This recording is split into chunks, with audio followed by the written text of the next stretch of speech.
Magandang araw! Today, magluluto naman tayo ng isa na namang classic na paborito natin mga Pilipino na tinapay. Ito ang pandesal. But, today, ang gagamitin natin is hindi yung pangkaraniwang all-purpose flour lang. Hahaluan natin siya ng corn flour. Kasi nag-research ako ng mga recipe, nakatikim na po ako ng puro na all-purpose flour. Meron din ako natikman na whole wheat pandesal. Pero wala pa ako nakita na ginamitan nila ng corn flour. Ayan, so naku-curious ako, ano kaya yung magiging lasa kung corn flour ang gagamitin natin. So ito po ay hindi corn starch, so corn flour po siya. And we will be using yellow corn flour. So ito po yun. Ayan, so ito po ang yellow corn flour. So sa ingredients natin, meron tayong gagamitin na 2 cups. And then, meron din po tayong gagamitin na 2 cups of all-purpose flour. Meron tayong 100 grams ng melted butter. Meron tayong 2 small size ng eggs. Meron po tayong half cup of white sugar and plus 1 teaspoon na gagamitin natin sa pagbuhay ng ating yeast. Meron tayong 1 teaspoon of salt. So this time gagamitin ko is Himalayan salt. Meron din tayong 1 teaspoon ng ating baking powder. We have 2 teaspoons of ang yeast, and then we have 1 tablespoon ng ating oil, so I used sunflower oil, and last, meron po tayong warm milk, ito po ay 1 and 3/4 cups of milk, ayan, so ito po ay mainit dahil dito natin bubuhayin yung ating yeast. So let's proceed with our paggawa ng ating corn pandesal. So, dito sa ating milk, ilagay natin itong ating 2 teaspoon ng yeast. Yan, para mabuhay natin siya. Though, ito pong yeast na ginagamit ko is active na. Kaya lang, I wanna make sure na talagang siya po ay magbo-bloom or mabubuhay or magra-rise. Kasi sometimes, yun yung nagiging problema, hindi nag-rise yung yeast. So, anong gagawin natin kung nandyan na at nakahalo na po siya dun sa ating dough? So, we don't want any mistake. And then, to help, maglalagay po tayo ng 1 teaspoon ng sugar. So, i-ano na lang po natin, i-estimate yan. Kasi may pasobra po itong 1 teaspoon. So, haluin lang po natin ito and i-set aside natin for around 10 minutes to make sure na nabuhay na po yung ating yeast.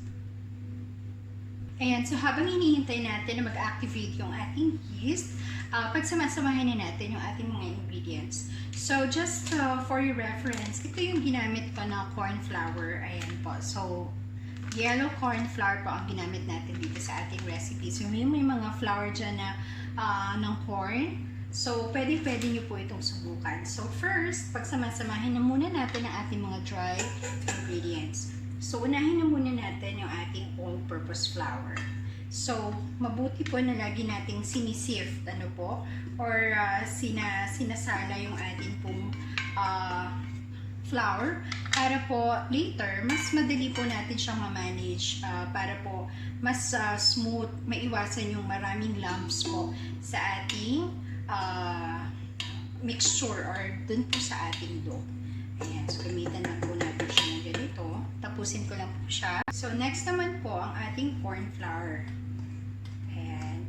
So, yung corn flour, mas magaspang po yung kanyang pagkagiling, mas mapino po yung ating all-purpose flour. So, tapusin lang din po natin. Kailangan natin i-sift. Ayan, so done with our sifting. So, may mga particles talaga na hindi na kasya dun sa ating pong salaan. Ayan. So, mga mas mabuo-buo. So, tatanggalin na lang po natin. Anyways, konti lang naman siya. So, after the flour, ang isusunod naman po natin is yung ating sugar. Ayan. So, i-mix lang natin ang ating sugar. So, make sure na well-blended po para po mas maayos po yung lasa ng ating mixture.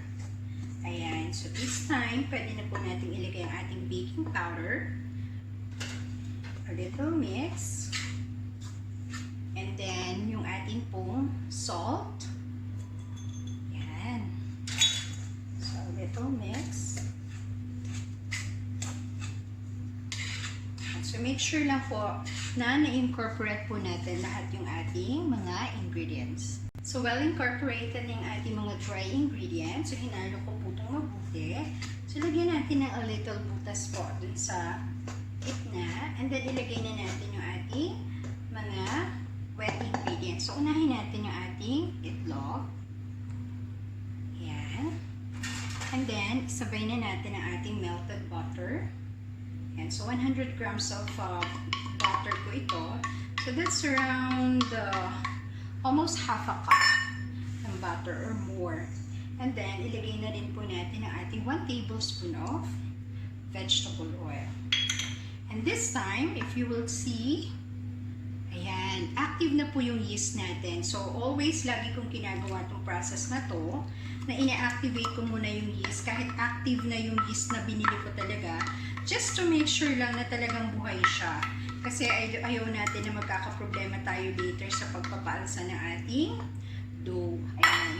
So, since na-incorporate na or nailagay na natin ang ating wet ingredients, so dahan-dahan lang po natin siyang haluin until ma-form na po yung ating dough. Ayan. So, gawin lang po natin ito. So, this time, para lang po tayo naglalaro. Nakakatuwa pa po itong part na ito. Ayan. So, mix lang. At this point, napansin ko na ang consistency ng aking dough is watery. Ayan po, medyo malabnaw, hindi siya buo. So, dahil ito, napadami po yung lagay ko ng gatas because hindi ko pa sure kung ano yung response ng ating corn flour sa liquid. So, at this point, maglalagay po tayo ng, let's try muna ang half a cup of our corn flour. Ayan. So, again, isisif lang po natin. And then, we will see the consistency ng dough natin after this. Then, with sifting, so ituloy po natin yung pagkahalo ng ating dough. Then, after this, tingnan natin kung mabubuo na po yung ating dough. Yan. So, tuloy-tuloy lang po yung pag-mix. At this point, medyo mas matigas na po yung ating dough. However, hindi pa rin po ito yung consistency na hinahanap natin. Kasi dapat, pag hinawi natin siyang ganyan or ni-scrape natin siyang ganyan, hindi ito ganito kalambot. Dapat po buo na siya, no? At saka hindi na siya nag-iiwan ng trace pag in-scrape natin. So at this time, maglalagay pa po ako ng another half a cup of corn flour. Ayan, so look at the consistency now. I added 1 cup more. Ayan, kasi talagang medyo soft pa yung atin pong dough. So ngayon, ang nakikita ko is itong dough na ito, na yung perfect dough para po sa ating pandesal. So ngayon, nalaman natin na with the amount of liquid na ginamit natin, ay kailangan pa magdagdag ng additional 2 cups ng corn flour. So bali po, ang ginamit natin ngayon is 4 cups of corn flour. So that meaning, hindi po masyado nag-absorb ng liquid ang corn flour. Unlike po dun sa whole wheat flour. Ayan, so that's one thing we discover. So it's always like that po, pag nagtatry ka ng bagong recipe, pag nagtatry ka mag-experiment, dapat meron ka talagang extra na ingredients available para pag kinulang ka, may pandagdag po tayo. Ayan, so ituloy ko lang po ito at ininit po natin yung dough. So at this point po, gagamitan na natin siya ng ating kamay. Mas madali po ito kung meron tayo pong mixer, pero kung wala, gayahin nyo po ako at gawin natin itong mano-mano. Ayan, so dito po sa inyong counter, maglagay po kayo na, maglagay tayo ng some flour. Ayan, at simulan na po natin na i-knead. Ayan. Ang bango-bango po ng ating dough dahil medyo marami din po tayong inilagay na butter. So let's just continue doing this until makita natin yung smoothness na ating hinahanap. So tuloy ko lang po ito and then balikan ko po kayo. Alam niyo po, napaka-interesting nitong ating dough kasi hahawakan ko yung texture niya, medyo magaspang. Ayan, so naku-curious ako kung anong kalalabasan nitong ating pandesal. And you can see the color, hindi siya pangkaraniwan kasi kulay yellow siya. So, wala tayong ginamit na food color, but because ang ating pong corn flour is kulay yellow, so yellow na automatically yung ating pong pandesal.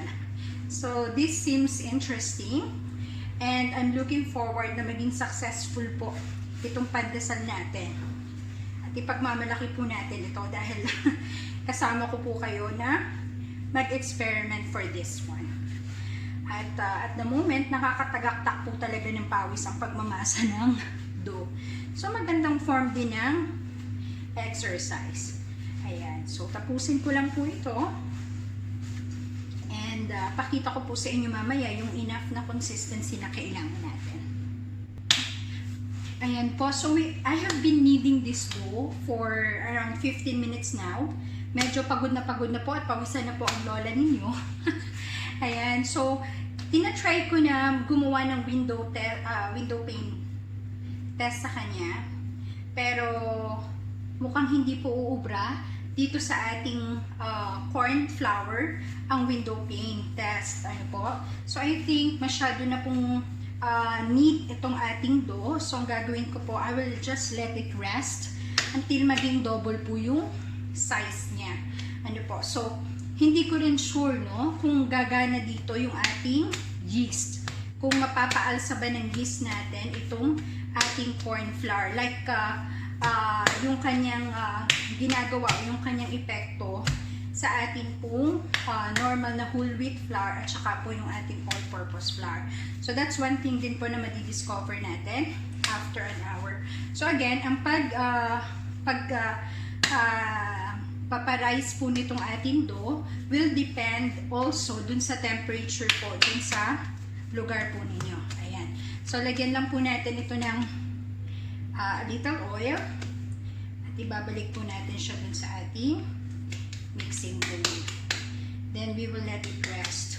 Kahit hindi po naman abutin ng 1 hour, kung makita natin na ito ay double na ng size niya, then it's okay. Pwede na po natin siyang i-prepare para dun sa ating paghihiwa ng ating pandesal. So, ayan, nakikita nyo. So, ito yung size niya ngayon. Kung pagbabasihan nyo po is yung ating mixing bowl. So, tingnan natin kung gagana sa kanya yung yeast. Yan. So, balikan po natin siya after 1 hour. Babalutin ko lang po siya ng cling wrap. Ayan. So, balutin natin siya. Ayan. Then, balikan natin siya mamaya. Lalagay ko lang to sa warmer weather. So, since kami po ay nasa UAE, medyo pag hindi po bukas ang AC namin, mainit na. So, madaling mag-rise ang mga ganitong pinapaalsa because of the warm temperature. So, balikan po natin. Let's see, 30 minutes kung okay na po siya. Narito na ang ating pinaalsa na dough. Ayan, so nakita nyo, gumana. Natutuwa ako kasi gumana sa kanya yung yeast, diba? Dito sa corn flour, gumagana pala yung yeast. Ayan, so tatanggalin lang natin yung air. Ayan, so that's the reason why we punch, no? Para matanggal po yung air. Ayan, so ilagay na natin dito sa ating malinis na counter. Ayan, lagyan natin ng a little flour para hindi siya dumikit.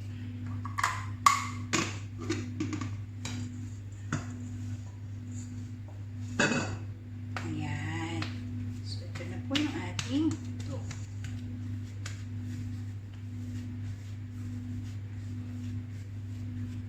Ayan. So, ngayon, piluhin natin siya para ma-divide natin siya ng maayos. Ayan. So, kuha tayo ng ating weighing scale. Ayan. So, ito po yung ating weighing scale. Ayan. So, i-measure natin kung ilang grams ba itong ating. Okay. So, 1.6 i-divide ko siya ng 4. So, 1600 grams. So, i-divide ko siya ng 4. Natin for 400 grams. So, pasay natin, no?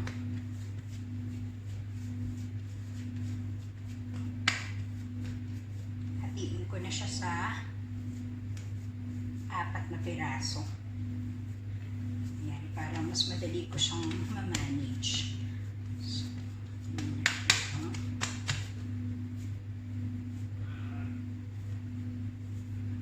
excited na ako. Nababanguhan po ako dito sa ating dough. Ang bango ng kanyang amoy. Amoy na butter. Kaya I love my butter. So, tingnan natin. Measure ulit natin kung 400 grams pa ang isa nito. So, kulang. Okay. Try natin itong 408. This one. 402. Yan. 407. Uy, saktong-sakto. 408. This one. 376. Kuha tayo ng konti dito sa mga 408. Okay. At least 400. Gawin natin siyang at least 400. Yan. So, I think this should be fine. Yan. So, sakto na yan sa pagsusukat natin para ma-divide na natin siya. Ayan. So, tapusin ko lang po ito. Konting knead pa dito sa 4 na to. And then, puputulin na natin siya para sa size ng ating pandesal. Okay, so narito na po yung 4 natin na bilog. At ito pong lahat ng ito ay tig for 401 grams. So, ang ating pandesal usually is around 50 grams lamang. So, ngayon, hahatiin natin to sa 8 piraso.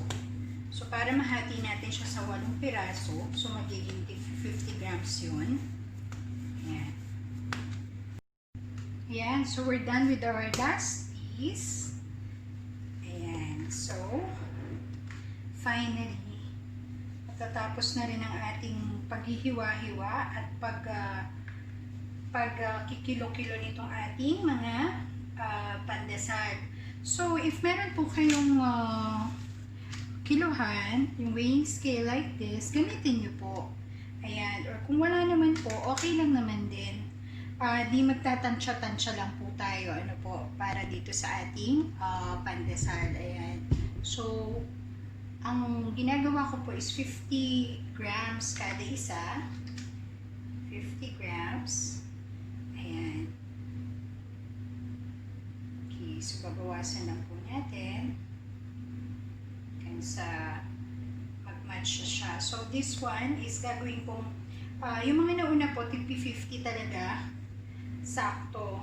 Pero ito pong nahuli, gagawin lang po natin na tig for 48 kasi less than 400 grams po ano itong ating hati-hatiin. So, para maging magkakapantay, tig for 48 grams na lang po sila lahat, hindi na 50. Ayan. So, tapusin lang po natin ito at makaka-enjoy itong part na to kasi nagkikilo-kilo ka lang, nakakatuwa, para lang tayo naglalaro. Yan, so after natin makilo lahat, tutupi-tupiin lang natin itong ating dough.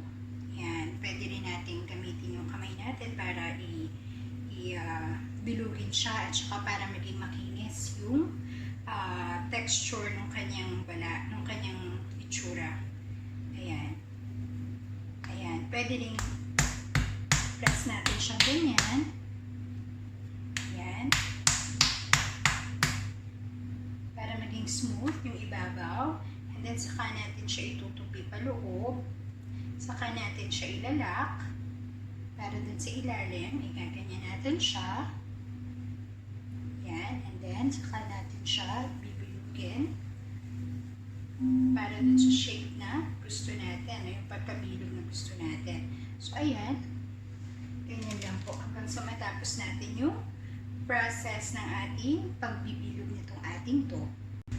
Finally, we're done with our last piece. Yan. Last piece ng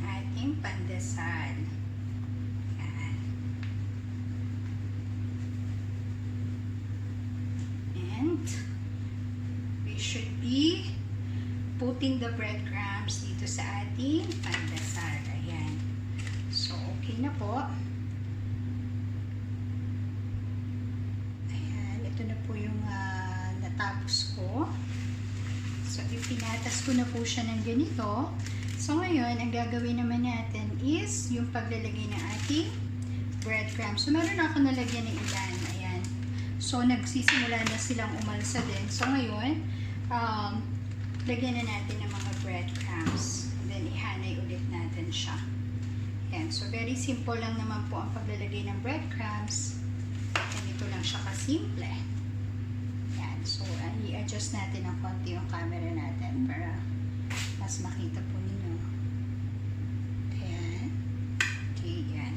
So, lagyan lang natin ng breadcrumbs. Ayan.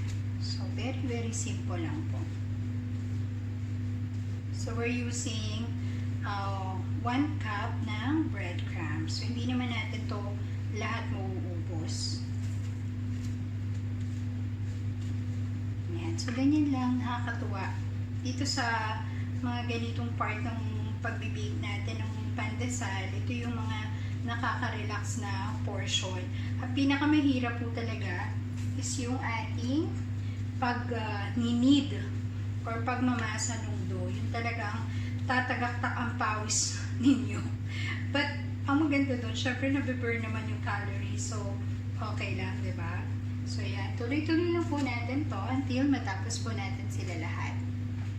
Ayan, so we're finally done sa paglalagay ng ating breadcrumbs. So, ito na po yung itsura niya ngayon. Ayan, you know what?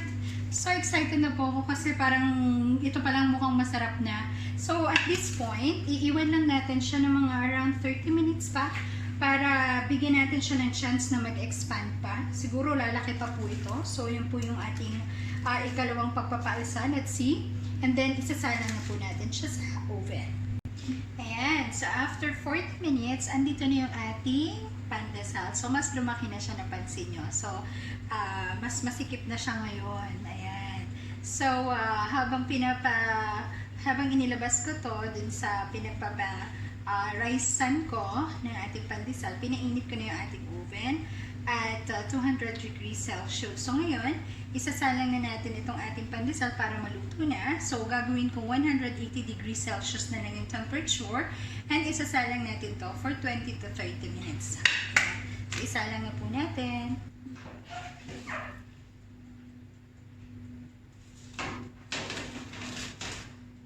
There you go. So, wait lang po tayo na around 20 to 30 minutes. So excited! Ayan. So, 30 minutes is almost over. Ilang seconds na lang at siguro ay mamamatay na itong ating oven. Ayan. So, naamoy ko na po. Napaka-bango ng ating pong binibake. So, amoy na amoy panaderya na po dito sa kitchen namin. Nakaka-excite. Yan. So, namatay na yung oven natin. Hanguin na natin ang ating super init. Wow! Kita nyo ba yan? So, tamang-tama yung pagkatostado ng ating pandesal. Amazing! So, here is our corn pandesal. It looks gorgeous. Tingnan nyo po at sobrang bango. So, tamang-tama lang po talaga yung cooking time na 30 minutes at 180 to 190 degrees Celsius dito po sa ating pandesal. Napakabango po. Napakasarap yung amoy. Ayan. So, tingnan natin kung kaya na ba ng kamay natin na hawakan. Medyo mainit pa po. Ayan. Tingnan natin yung ilalim. Wow. Tamang-tama lang po yung itsura niya. Ayan o. So, tingnan ninyo. At saka, mabigat siya ha. Parang mas mabigat pa siya sa 50 grams. Nakakatuwa. So, maya-maya po, palamigin lang natin ng konti at titikman na po natin. Ayan. So, tikman na po natin ang ating corn pandesal.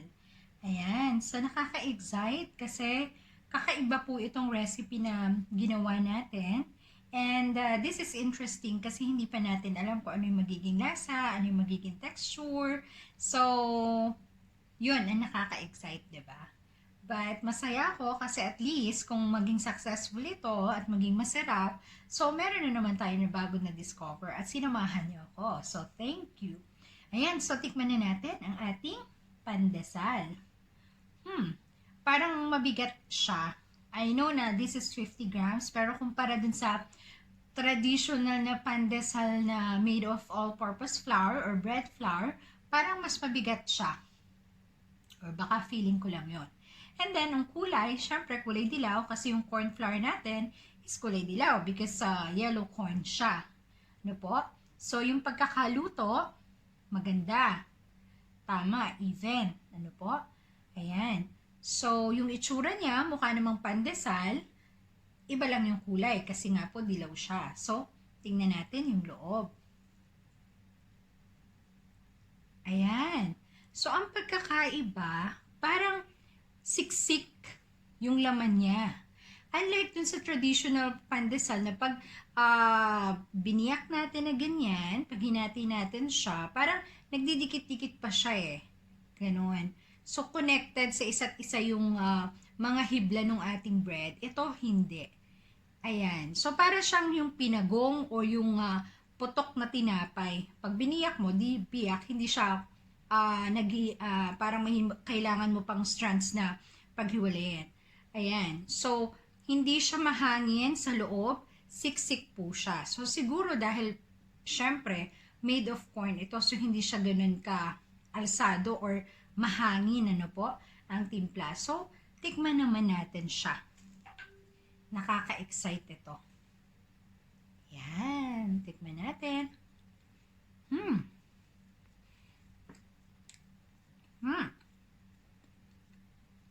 Okay. So, medyo grainy. Ayan. Kinakapaka-pako pa po sa dila ko eh. Sa bibig ko. Medyo grainy siya. Pero masarap. Nalalasahan ko yung egg. Nalalasahan ko yung butter. Manamis-namis siya kumpara sa traditional pandesal. Maybe because it's made of corn. So, may natural sweetness talaga yung corn. Hindi siya fluffy. Hindi foamy. Parang kumakain ng pinagong ng Quezon Province. Parang ganon. Kaya lang greeny ito. At masarap. Yun ang masasabi ko po. Yun ang pinaka-importante. Masarap po siya. Ayun. Tikman pa natin ang isa pa para mas ma-identify natin yung lasa.